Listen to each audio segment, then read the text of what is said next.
Welcome back, everybody. In this video, I'm going to be showing you that the biggest limiting factor to your farming efficiency is you. I'm going to be doing a race to get 900 CS in a private lobby with no opponents, no teammates, to show how fast you could potentially farm if there is absolutely nothing else to blame in the game. Today, we're mixing it up by doing the challenge on one of the most iconic carry heroes in all of Dota 2, Juggernaut, and showing you just how efficient you can be even if your hero doesn't have an innate farming skill. It's a race against the clock. How fast can I get 900 CS? Let's find out. You know, I am going to be going a bit greedy on the item build, in this case going straight for the treads with the Band of Elven skins, skipping the small stat items. But for the most part, I'm going to keep the item build as realistic as possible, meaning like I'm not going to go Battle Fury Radiance Mjolnir just to hit creeps faster. Like the items I buy will want to be a part of my 4 or 5 slot build. Okay, so in a normal game, I would get myself 2 bounty runes. So the most important part about farming in general is having a good idea of how much farm you have access to on the map. And what this drill is really good for is basically knowing that if there were no opponents in the game, how much access to the map could I have, and that they're only going to limit me past that. So early on, for the first like 3 to 5 minutes, you generally only have access to the creep wave, right? What you're going to see in this is I'm going to try to access these 2 camps as soon as possible. And once we get where we farm fast enough, then I'll move away from those camps, right? I'm going to even move past those. So right now we're focusing on including those 2 side camps as early as possible. That's something you can do in a game as well, but just note like it won't happen nearly as fast.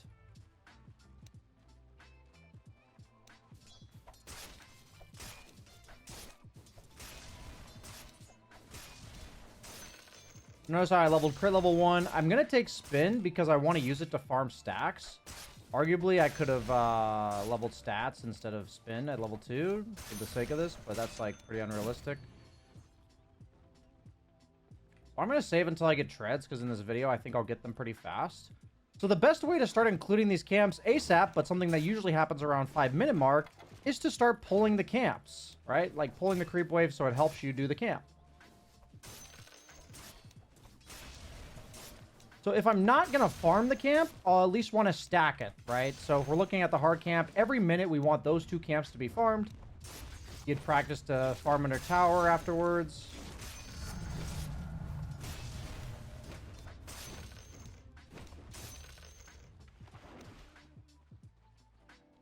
I'm going to go ahead and stack this since I didn't have time to access it first. Notice how I'm not missing a single creep wave in the wave in the meantime.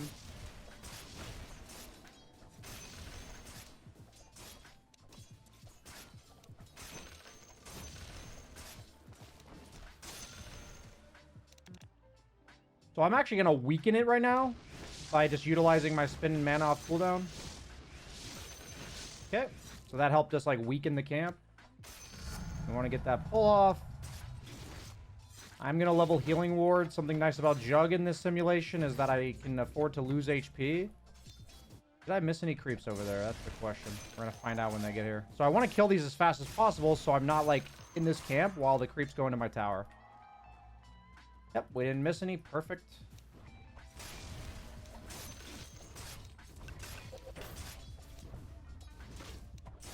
Oh, that's a disaster. And it looks like I'm going to be a little late to stack. Oh, nope, I got it. Perfect.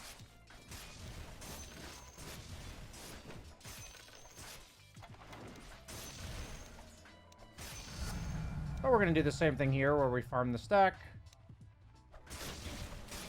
We're not going to use the creeps to pull anymore because we want to get this cleared out for efficiency's sake. And since there's no opponents, we're willing to drop low in order to kill this camp. That is one luxury of being in a private lobby. So we did miss one creep because we pushed it too hard. But that's okay. We got a triple stack of hard camp in the meantime. So not every Battle Fury builder has like an innate way to clear camps, but obviously Jug does with his spin, and that's why I'm maxing it first. A lot of times you'll want to max your ability that allows you to do this. Wanted to make sure I cleared this before the minute mark. Also giving me time to go get the Lotus. That's why I actually did this. Because I know I need the Lotus in order to, like, stay on the map. Yep. And we managed to not miss a creep in the meantime. Perfect. So I'm going to level Omni Slash just to keep the game realistic. Obviously, it doesn't do anything in this lobby. I'm actually going to send my courier over to their secret shop. So notice how I've actually killed the 2 camps every minute, right? And so that's something where you can't do this in a normal game, but this is what you're working towards. And eventually, we're going to farm fast enough to actually clear more camps than just these 2. So we're basically in a race against the clock every minute of like how much area on the map can we consume with the items levels that we have. So I'm sending my courier here. It's actually a little bit late. I'm gonna spend some time hitting this and then pull at the very last second.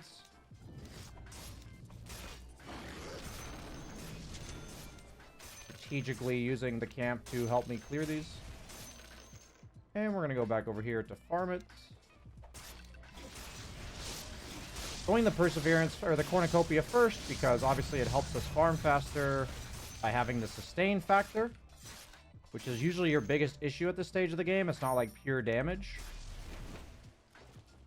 I want to be able to like be more aggressive with my ability usage and health costs. So even though I do less damage with this, it does speed up my farm more.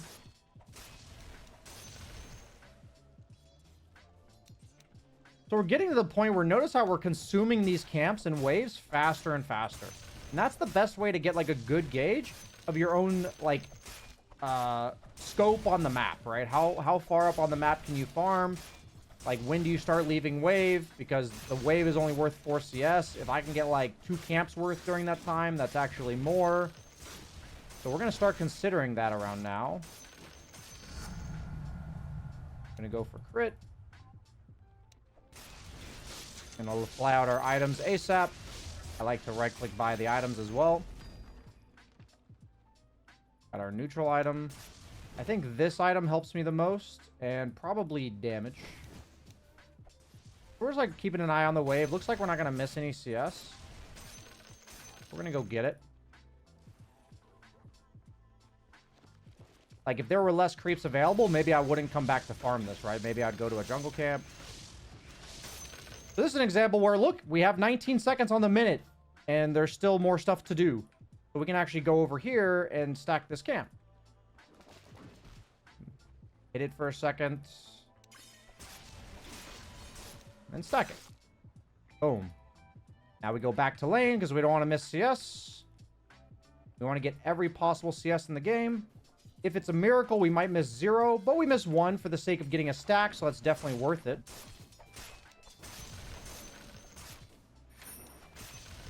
Let me go back over here. So, for example, on Jug, the reason why sometimes people don't max spin first is because if they were to spin this camp, since spin is your defensive mechanism, they would just die, right? So, they can't afford to spam spin off cooldown. But in games where you're not threatened and you're allowed to do this, like, this is the most efficient way to play. But every skill in the game has a balance of how much does it help me farm and how much does it accelerate, or how much does it keep me alive, right? Or offer kill threat on enemy heroes, for example. Like, what are the other uses of the skill?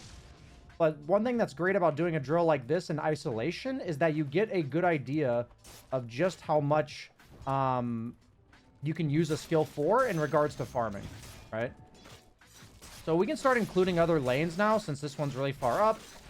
Like, we're just looking purely off of proximity. We're like, okay, we don't want to walk all the way back there. We got really lucky for the CS challenge to get the golem camps. So that's inflation right there. So we're going to TP here, right? Just proximity based. There's also 2 camps up here.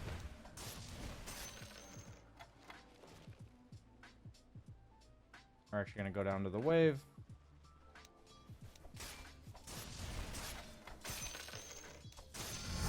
Always try to attack the high HP creeps while CSing the low HP creeps. That's like a good mantra to go by. Let's find myself a TP. Usually Windlace after Battle Fury for optimal efficiency.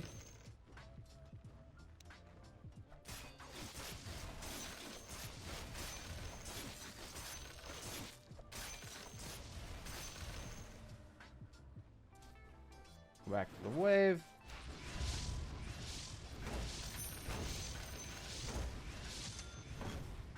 Keeping an eye out on other waves, making sure we fly that TP out like I said. So, seems like 9-minute Battle Fury with no enemy heroes and no kills is about as good as it gets. In this case, I see a lot of creeps mid, and my TP is coming up soon. So I'm actually going to go for the camp right next to me, because I don't quite have TP yet. I'm going to go for the Yasha.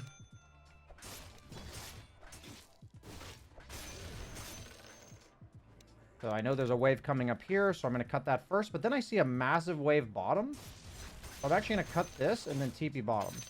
So it's really good to use this drill as a way to basically pay attention to where the lanes are. Because a lot of times that, at this stage of the game, is going to dictate, like once you get a Battle Fury, that is, dictate where you farm.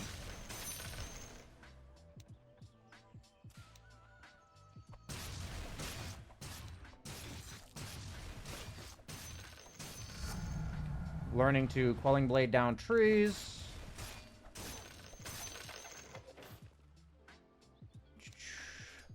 Going back through the jungle. One might argue that going straight Blink would be better for farm efficiency first before Yasha, but I also think that's like not realistic in a game to just go Battle Fury Blink. It's realistic on Ursa because he can kill people on a low cooldown with just having a Blink, and he doesn't have any other way to reliably hit people. But on Jug, not the case. So notice how I'm paying attention to mid lane. I'm going to miss 2 jungle camps worth to get that. So maybe in a real game I would do this to defend my tower. But in this, I'm not going to do that because it's less CS than I'm getting here. Could have let that spawn skeletons for the CS padding. But notice how I'm kind of going between wave to wave. Honestly, a little bit late on my TP flying out here. Unfortunate crit. Now it kind of makes sense proximity-wise to go to these 2 camps up here. And even if, like, it's not the best for the CS challenge, I do think it's good if you include Ancients in your camps, because that's something you will want to do as a Battle Fury hero in your games.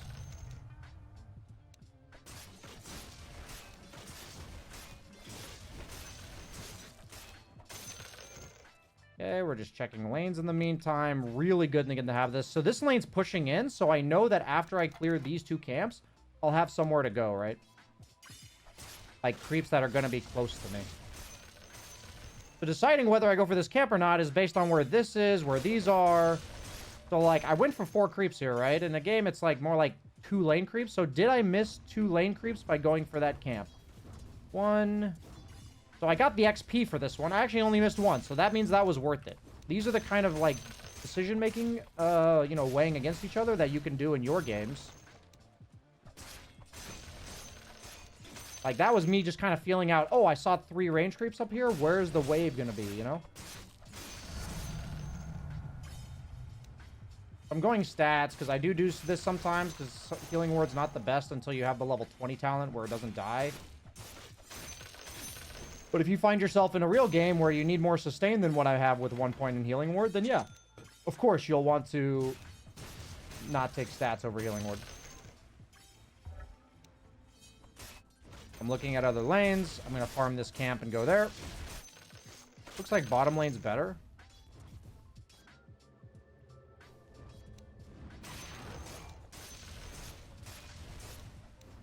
Unfortunate, I'm going to stack this camp. Keeping close attention to the minimark at all times. This gives you the practice to, like, instead of just going straight for this wave, you stack the camp, maximizing efficiency.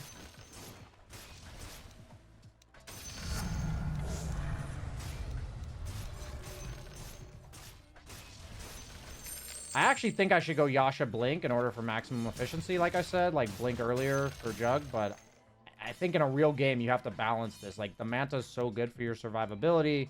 It also helps you get extra waves because you can send them away from yourself. So for a lot of carries, the highest acceleration item in terms of survivability and farm speed is Manta, because it gives you the Dispel, and it also gives you the ability to farm multiple areas at once. So I'm going to scoop up this wave, because we're just kind of looking at the mini-map, keeping an eye out. So, like, this wave will be pushed in a matter of, like, 45 seconds to a minute, because there's 2 range creeps.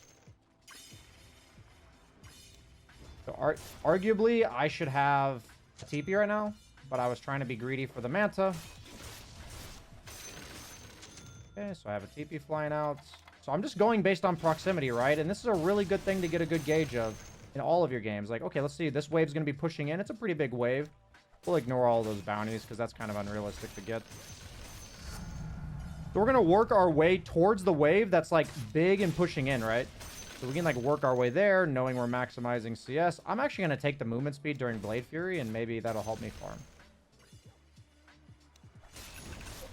This lane's also pushing in, like I mentioned earlier. You can use the Manta to get the next wave, since we know we're going bottom. So we're going to catch this wave perfectly in time, and then we're using our Manta to clear that wave. And guess what? We can stack. Maybe? Maybe? It might not actually be worth the stack because it takes longer than it does to just hit. So we go there.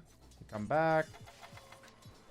We missed, like, the entire wave with our neutral item.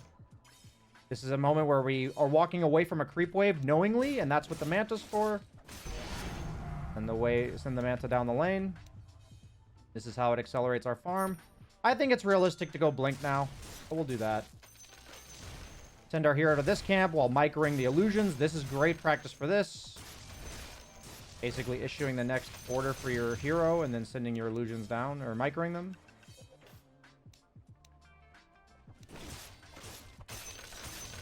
So we look back at mid. Oh, yeah, okay. It's going to be pushing in. There's another wave coming in 15 seconds. So this is really good maximizing a farm. I'm going to miss, like, looks like maybe one or two. Nope. Yep, just one.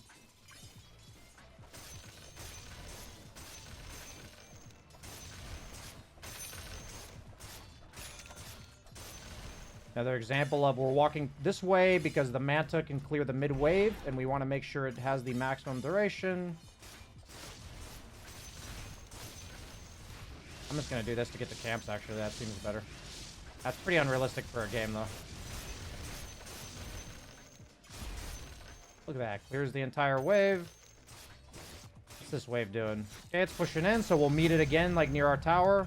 A lot of times in actual games, you'll want to, like, not show on the lane unless you plan to leave the area. Like, I'll clear the jungle camps first and then show on the lane. A lot of Dota is information, so this is accurate in terms of efficiency and how you'd want to play the game. Then we notice how last time it was, like, ended up over here, and this time we farm faster because we have more items and levels, and now we meet it over here. We're going to send Manta Illusions because we can farm this.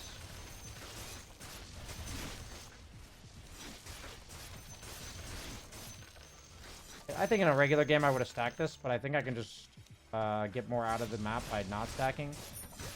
We're going to go Butterfly, like a super efficient item. I'm going to go to the camp first because the wave's not going to die since it's under tower.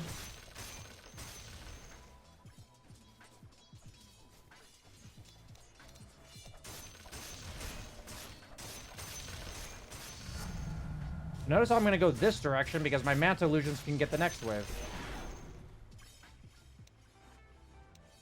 You kind of start to map out these patterns, right? Learning to Quelling Blade down trees consistently.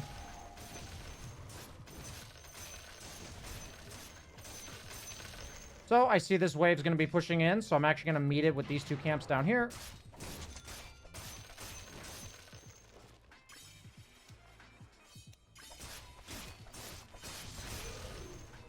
Finish the camp at time.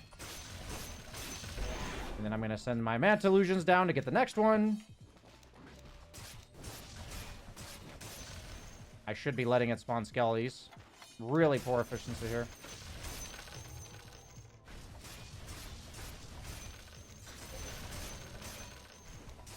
Ah, missed it.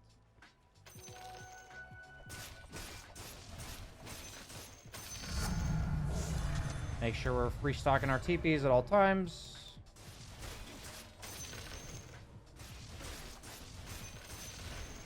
So I can do this and walk towards the Ancients while also summoning my Manta for the mid-wave.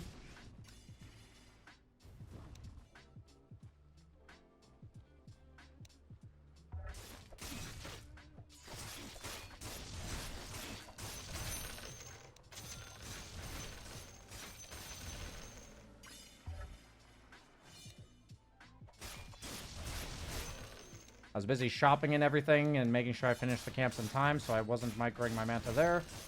So, like, I could go to these corner camps to the left, but I'm not going to do that because I see that this wave's pushing in with double range.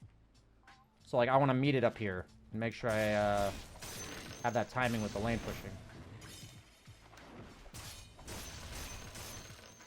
Go and do that. Fling my way over here. It's really nice to just never show your real hero, in theory, as long as the illusions are enough to clear the wave.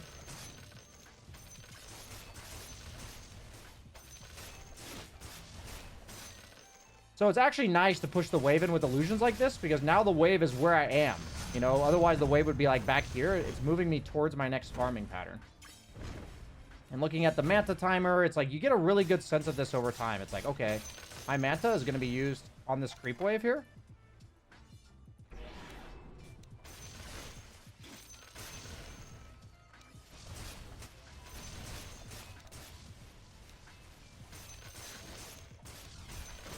Once again, we're just monitoring the waves. This one's kind of pushing in, so that's probably where we're going next. This one's not pushing in as much because it only has one range creep.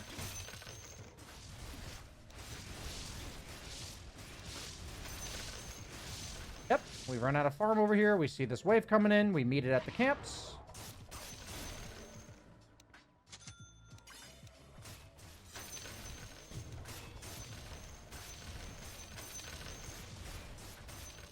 Send Manta down, and we're actually going to go forward because we see this wave's right here. So notice how it's like this path kind of takes us to the next wave. Through camps on the minute mark as well.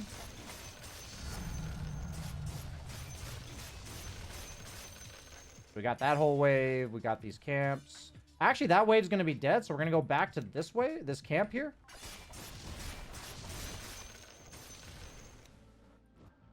And then what we can do is we can have it so we're leaving the area that's between two waves at the same time. Mantas go to one, and Hero goes to the other.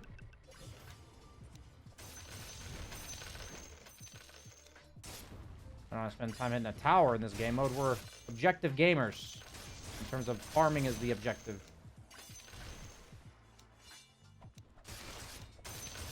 So before I leave this area, I'll quickly cut the wave. This is something you start to do later on in the game. Basically, all of these moves I'm making, like cutting extra waves with Mantas, doing that on the way out, these are all things that you do throughout progressive stage of the game. It's just like, yeah, you're not going to be doing it at 21 minutes because you're not going to have this much farm in a regular game. We send Manta down. I think Swift Blink is honestly the best item to get farm. Oh, AFK with the illusions, boys. I'm a noob.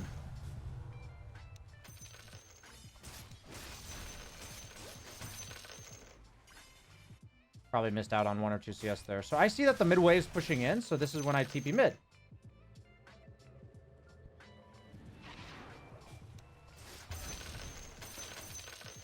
We're going to resume the whole thing where we go between 2 lanes. Manta to one, walk towards the other with our farm.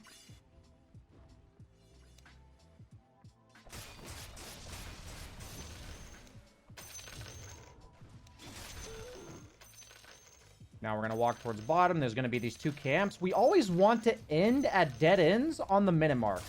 So notice how, like, this area is a dead end, right? We don't want to walk over here when it's, like, 22:15. We don't mind going to a dead end when we're clearing the camps, and then they'll respawn again.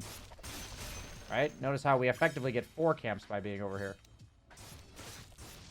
So dead ends on the map, they just exist. Really good to go to them on the minute mark, specifically. I think this is better to use my real hero because I'm already here. We'll save Manta for later.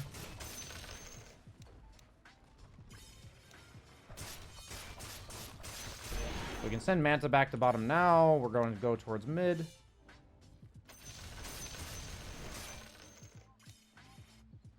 So this is generally a farming pattern you'll have when you have map control, the enemy's stuck in their base, and you're like looping outside in front of their base, right?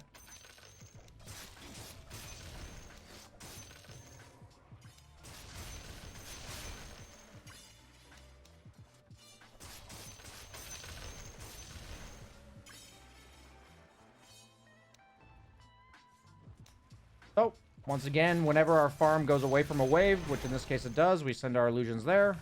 Need to get this fucking camp out ASAP. For this TP. I'm actually gonna buy bots. And that means that this TP 100 gold was a waste. So since I don't have a TP on me, I'm gonna walk to these 2 camps first. I know bots isn't necessarily realistic, but we do want to get that 900 CS. Looking at the waves, we're gonna farm these ancients first.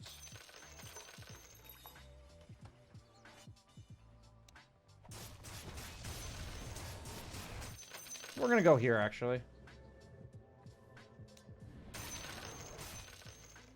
Same idea as before. We're putting ourselves in a dead end at the minute mark. Go for the lifesteal.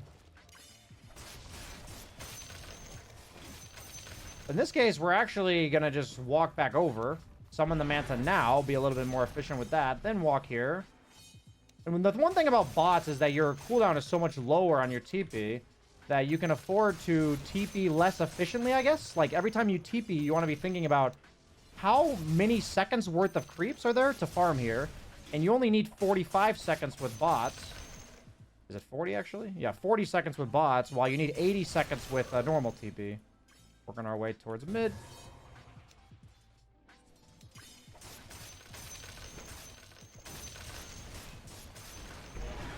I'm in Manta there. Walk towards top now. Meaning farm towards top.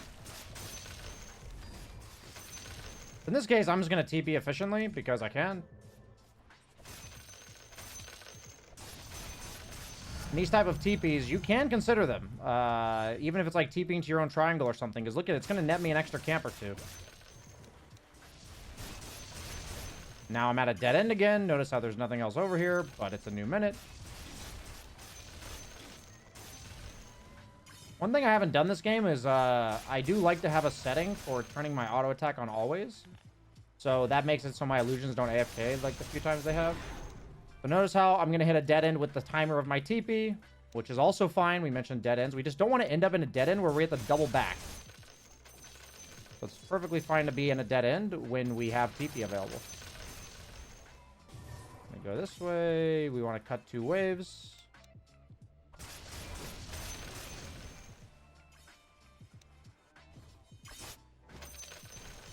Okay.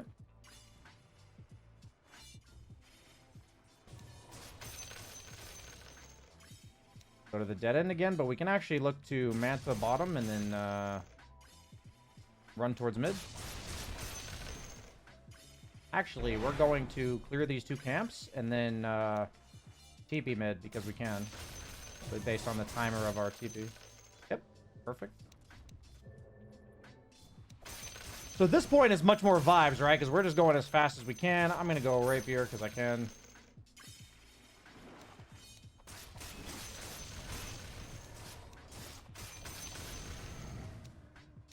I need my courier to go to the secret shop.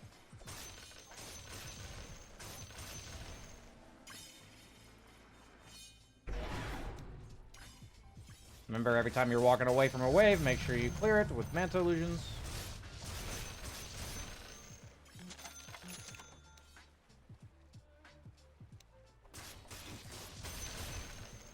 Only thing left is Moon Shard.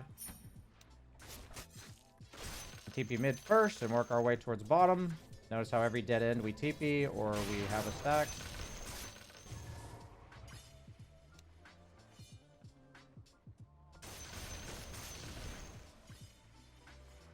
Honestly, I think move speed might be better for farming.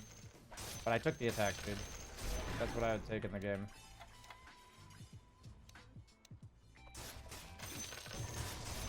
That was actually probably inefficient of me because I just walked towards a dead end with no TP and no minute mark. So this is an example of probably being very inefficient.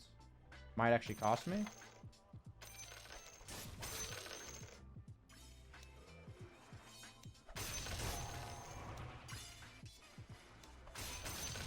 And use the rest of my Swift Link buff. And TP top because that's the biggest wave.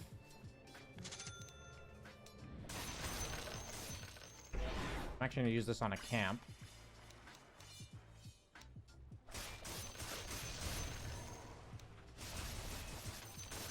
I don't really plan to farm that camp. I can work my way towards mid with my farm. Got 1 minute That's probably the worst item to backpack. Made sure we got those 3 creeps to spawn this time. We're a race against the clock. We need 40 CS in 45 seconds.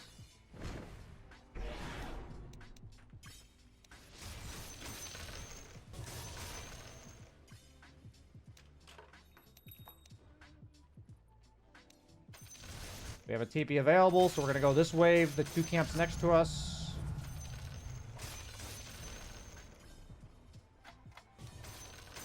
And we're going to TP top. It's going to be close.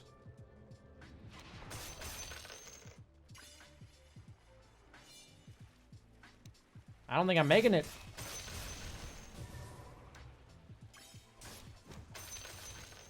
Damn. How long is it going to take to get 900 CS? That's the question. Because that's what we said we were going to do.